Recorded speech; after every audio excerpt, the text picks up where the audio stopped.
मान भाव। 4 प्रकार के दान देने से गृहस्थ की शोभा है। ग्रही दानी न शोभते, गृहस्थ की शोभा दान देने से है, बिना दान दिए गृहस्थ की शोभा नहीं। दानम दुर्गति नाशा है, ये दान दुर्गति का नाश करने वाला है, इसलिए उस दान में प्रवृत्ति अवश्य करना चाहिए। जहाँ आपका मन लगता है मुझे करुणा दान देना है तो करुणा दान दीजिए, लगता है आर्दान देना आर्दान दीजिए, औषधि दान देना औषधि दान दीजिए, ज्ञान दान देना है ज्ञान दान दीजिए। जिसको आपको मन करता है, जिसकी आपकी प्रवृत्ति है मुझे ज्ञान चाहिए तो ज्ञान दान, मेरे बच्चों का ज्ञान का शौसम बढ़े, उनके माध्यम से ज्ञान का दान कराइए, जिनवाणी का प्रकाशन, शास्त्रों का प्रकाशन कराइए। यदि घर में रोगी हैं कोई, तो अभी तक आपने डॉक्टरों को दिया, अब आप सत्पात्रों को औषधि दान दीजिए। इसके माध्यम से घर में आरोग्य अवस्था प्राप्त होगी। तो ये श्रावक के कर्तव्यों का पालन करें। अभी माननीय राजकमल जी धर्मजाति संस्थान के एक सम्मानीय शायद सदस्य या पदाधिकारी,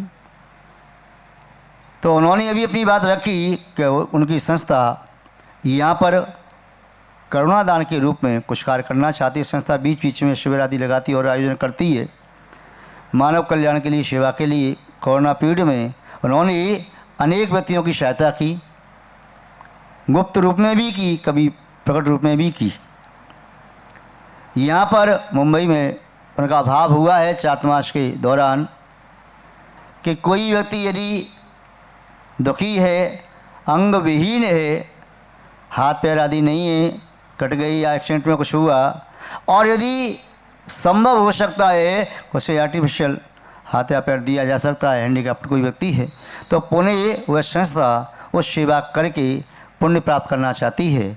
और बोरीवली समाज से उन्होंने निवेदन किया है कि समाज सहयोगी बने, ऐसे व्यक्तियों के नाम आ जाएं या जिनके फॉर्म भर जाएं और टेस्टिंग में ये हो जाए कि कितने व्यक्तियों की आवश्यकता है और कौन कौन की वह अंग वह दुरुस्त की जा सकती हैं, अंगदान दिया जा सकता है। तो संस्था के लिए हम बहुत बहुत आशीर्वाद देते हैं। इस कार्य में जो सहयोगी बने उन सबके लिए बहुत बहुत आशीर्वाद देते हैं, और जो इसका लाभ लें उन्हें भी बहुत बहुत आशीर्वाद।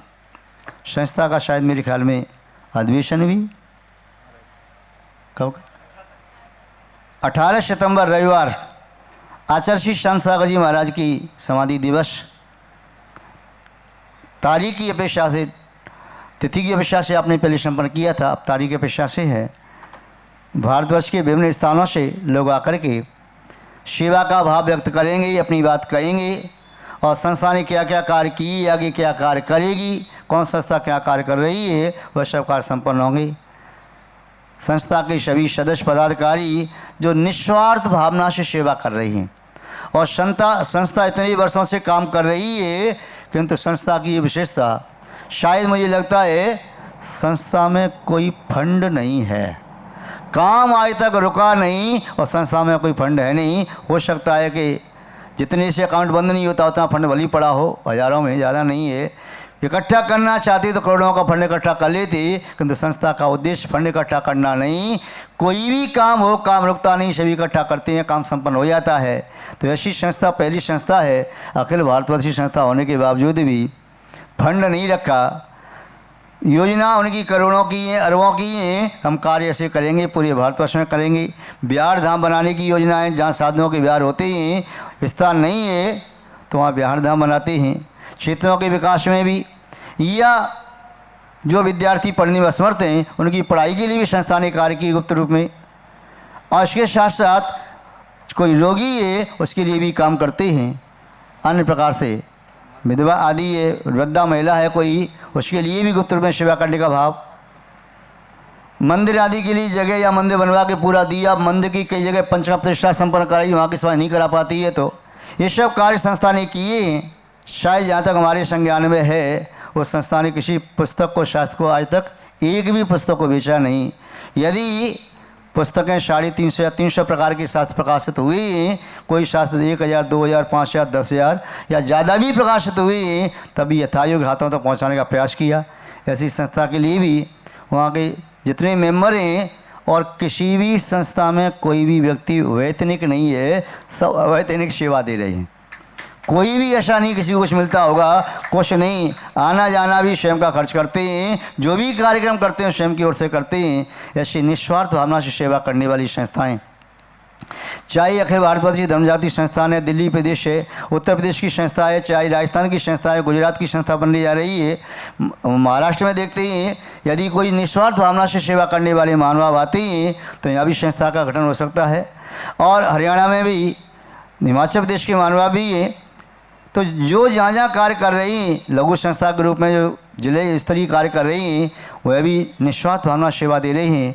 संस्था के कुछ ऐसे भी कार्यकर्ता हैं जिनका पूजा अभिषेक करने का नियम है। उन्होंने दिल्ली में संस्था बनाई, धर्म संस्थान का ग्रुप बनाया है, जो डेली पूजा अभिषेक करते हैं। डेली नहीं कर पाए तो प्रत्येक रविवार को करते हैं। उनमें युवाओं की संख्या बहुत ज़्यादा होती है, लोग देख करके प्रेरणा प्राप्त करते हैं। उन सभी को बहुत बहुत आशीर्वाद। निगंतमाला समिति को भी आशीर्वाद।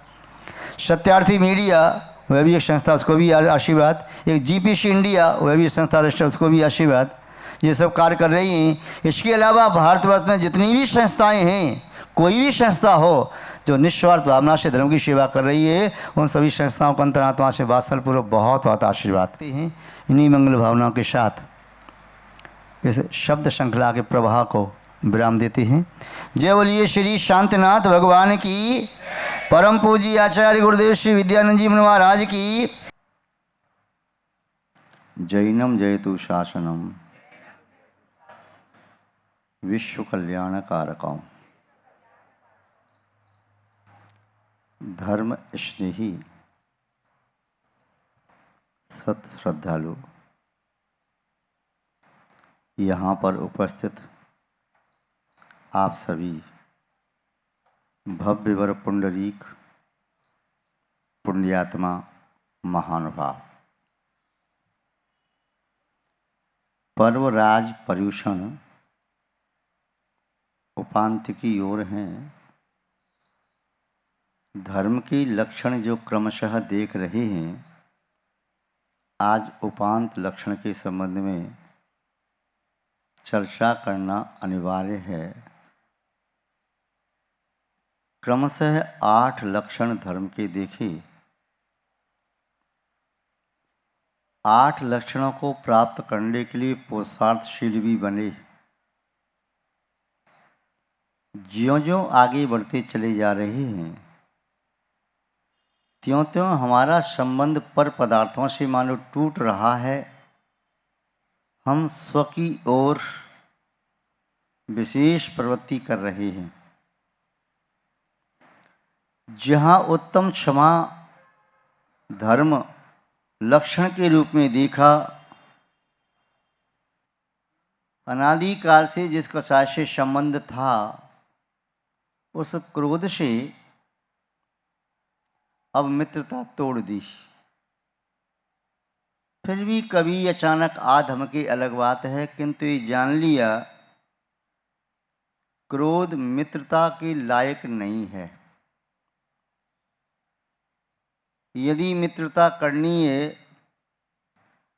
तो आत्मा की सहचरी उत्तम क्षमा है, उससे मुझे मित्रता करना चाहिए। मान कषाय से भी मित्रता का संबंध विच्छेद किया, उत्तम मार्दव धर्म से संबंध स्थापित किया। छल कपट और मायाचारी से भी हमने मुख मोड़ लिया। सरल सहज बनने की हमने कोशिश की है। बनावटीपन में बहुत शक्ति का व्यय होता है और वह शक्ति हमारी आत्मा के लिए घातक है। नकारात्मक ऊर्जा आत्मा में सकारात्मक गुणों को प्रकट नहीं कर सकती।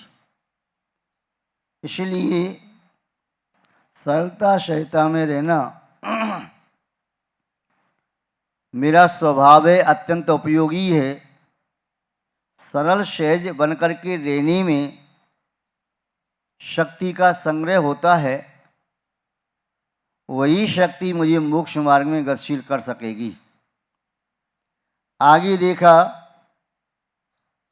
जब तक लोभ की अग्नि चित्त पर व्याप्त है, जब तक लोभ की गंदगी मल विद्यमान है तब तक आत्मा में शुचिता का भाव प्रकट नहीं हो पाता।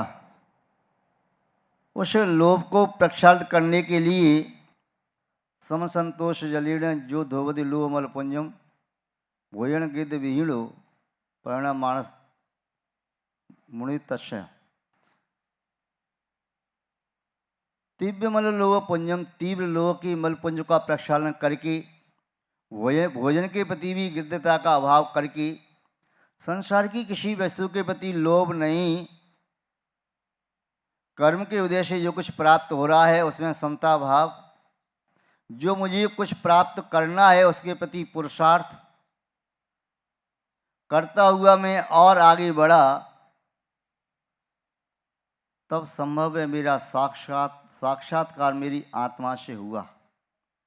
शुद्ध प्रणति की एक झलक मेरे संज्ञान में आई। उस झलक को मैंने आगम से भी देखा, उस झलक को मैंने अनुमान ज्ञान से जाना, युक्ति और तर्क के माध्यम से अपनी आत्मा के बारे में ज्यों ज्यों मैंने चिंतन किया, विचार किया,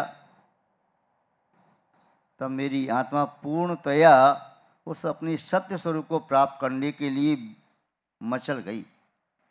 उस सत्य स्वरूप को जब एक बार देख लिया है तो प्राप्त भी करना है। जैसे कोई छोटा बालक, माँ ने यदि मिठाई बनाई, उसका मन खाने के लिए है, माँ ने कहा शाम को मिलेगी, अभी नहीं। वह शाम की इंतजारी करता है, कहता है माँ शाम हो गई, नहीं अभी नहीं, बाद में मिलेगी, जाओ बाहर खेल करके आओ। जाता है बाहर, दौड़ करके आता है, लौट के पुणे आ गया, माँ अब तो शाम हो गई, नहीं अभी शाम नहीं हुई, शाम को मिलेगी। शाम कब होती है? जब अंधकार छा जाता है ना, तब शाम होती है। उसने अपनी नेत्र बंद की, माँ मुझे अंधकार दिखाई दे रहा है, अब शाम हो गई। उसकी तीव्र भावना है प्राप्त करने की, चाहे खिलौना है चाहे मिठाई है, जो भी उसका यथेष्ट पदार्थ है उसे प्राप्त करना चाहता है। तो एक बार झलक देख ली तो प्राप्ति की तीव्रता मन में जाग उठी। उत्तम सत्य धर्म ने हमारे स्वरूप का दिग्दर्शन कराया। फिर प्राप्ति का मार्ग संयम ग्रहण करने में मुझे कोई बाधा नहीं। अभी तक संयम ग्रहण करने से डरता रहा, संयम के प्रति मेरा उत्साह नहीं था। ऐसा था संयम ग्रहण करना तो किसी और का कर्तव्य है, कोई और बनेगा, व्रती अनुव्रती महाव्रती बने, संयमी बने, मैं तो दूर से नमस्कार करके अपना कल्याण कर लूँगा। किंतु आज एहसास हुआ मुझे अपने स्वरूप को प्राप्त करने के लिए स्वयं ही संयमी बनना पड़ेगा। अपने विकारों का परित्याग करना होगा, प्रमाद का परित्याग करना होगा, 5 पापों से विरक्त होना ही पड़ेगा। कब तक डरते रहोगे? अनादिकाल से डरते आ रही हो संयम से। अनुकूलता कब प्राप्त होती है? अनुकूलता जीवन में संयम की कभी प्राप्त नहीं होती। अनुकूलता जीवन में संयम के लिए बनानी पड़ती है। जब मन अनुकूल हो गया तो सब जगह अनुकूलता ही अनुकूलता है, और जब तक मन अनुकूल नहीं हुआ तब तक सब अनुकूलता होने पर भी प्रतिकूलता का प्रतिभास होता है। इसलिए संयम के प्रति अब मेरे मन में उत्साह है, उल्लास है, उमंग है, आनंद है। सोच लिया अब एक दिन बाद भी व्रती क्यों बनूं, 1 महीने बाद, 1 साल बाद व्रती क्यों बनूं, 1 घंटे बाद भी क्यों, अभी आज ही क्यों नहीं। संयम मेरा प्राण है। संयम कर्मों को जलाने के लिए वह अग्नि की तरह से है। संयम मुझे पतन होने से बचाता है।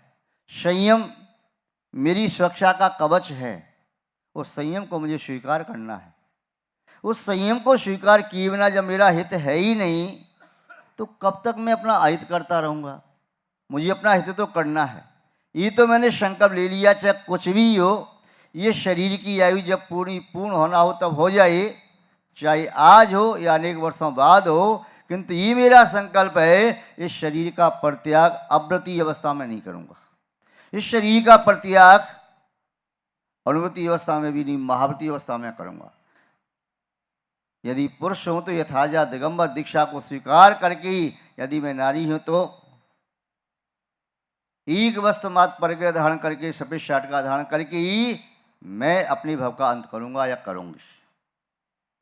मुझे ही अपना कल्याण करना है। भव सागर मुझे ही अपने हाथों से तरना है। दूसरा उठा करके कोई रख नहीं देगा, किसी और की नाम में मेरी आत्मा बैठ करके मोक्ष प्राप्त न करेगी। इसलिए संयम का भाव तीव्रता से मन में उदय में आ रहा है, और जब वास्तव में वैराग होता है, वैराग में तीव्रता आती है, तब फिर संसार की सब वस्तुएं नीरस और फीकी, कष्टप्रद, दुखद ही प्रतिभाषित होती हैं। स्मरण में है आज से 35 साल लगभग पहले की या 36 साल पहले की विशेष वार्ताएं और अनुभूति। जब वैराग्य की घटना जीवन में हुई, लगभग 36 साल हो गई या 35-37 साल जो भी हुई, तो उस समय जो छटपट हमारे चित्त में रही, हमें ज्ञात है उस समय किसी भी कार्य में मन नहीं लगता था। कोई भी कार्य हो, कितना भी कार्य जो अच्छे लगते थे, उन कार्यों के प्रति विरक्ति, कोई खाने पीने में मन नहीं लगता, बस एक ही भावना रहती, भगवान से प्रार्थना करते आंख बंद करके, हे भगवान किसी भी तरह से हम मोक्ष मार्गी बन जाए, हे भगवान किसी भी तरह से इन परिवारी जनों की जाल से मुक्त हो जाए, किसी भी तरह से मैं यथाजा दिगंबर दीक्षा लेकर के जंगल में जाकर के पर्वत नदी के किनारे बैठ करके आत्म ध्यान कर सके, मैं सबसे निर्द्वंद होकर के ही अपनी आत्मा का अनुभव कर सकूं। वह छटपटाहट समझाने वालों ने समझाया, अभी दीक्षा नहीं लेना, बाद में लेना, किंतु उस समय की अनुभूति ऐसा लगता था कि 1 घंटे का विलंब भी उचित नहीं है, एक समय का विलंब भी उचित नहीं है। समय बीतता चला जा रहा है, मेरे जीवन का एक ही क्षण करता चला जा रहा है, उस क्षण को प्रमाद के साथ व्यतीत करूं चाहे अप्रमाद के साथ, असंयम के साथ व्यतीत करूं या संयम के साथ, धर्म ध्यान के साथ व्यतीत करूं या आर्तरोध ध्यान के साथ, या मुझे देखना है तो जब मुझे अपना करना है तो मैं देरी क्यों करूं। जिस व्यापारी को मालूम चले कि दुकान खोलते ही ग्राहकों की भीड़ लगी है, तो 2 घंटे बाद दुकान क्यों खोलना, अभी जाता हूं मैं। 2 घंटे में यदि चूक गया तो मैं धन नहीं कमा पाऊंगा, उतना यथेक्ष धन 2 घंटे बहुत कमा लूंगा मैं, तो दौड़ के जाता है। किसान देखता है फसल खेत में खड़ी है और चूक गई तो फिर वो गिर पड़ेगी फसल या नष्ट हो सकती है, तो वह सीखता से जाता है, रात्रि के अंतिम पहर में चला जाता है अपने खेत पर काम करने के लिए, क्यों उसे फसल की कीमत मालूम है, महत्व ज्ञात है। उद्योगपति को कोई अपना फैक्ट्री में माल बनाना है, उसको रात पर नींद नहीं आ रही, कैसे क्या करना है। ऐसे ही जिसके मन में संसार शरीर भोगों से यथार्थ वैराग्य हो गया, वह फिर राग में लिपटता नहीं, असंयम के साथ जीना नहीं चाहता, संयम ग्रहण करना चाहता है।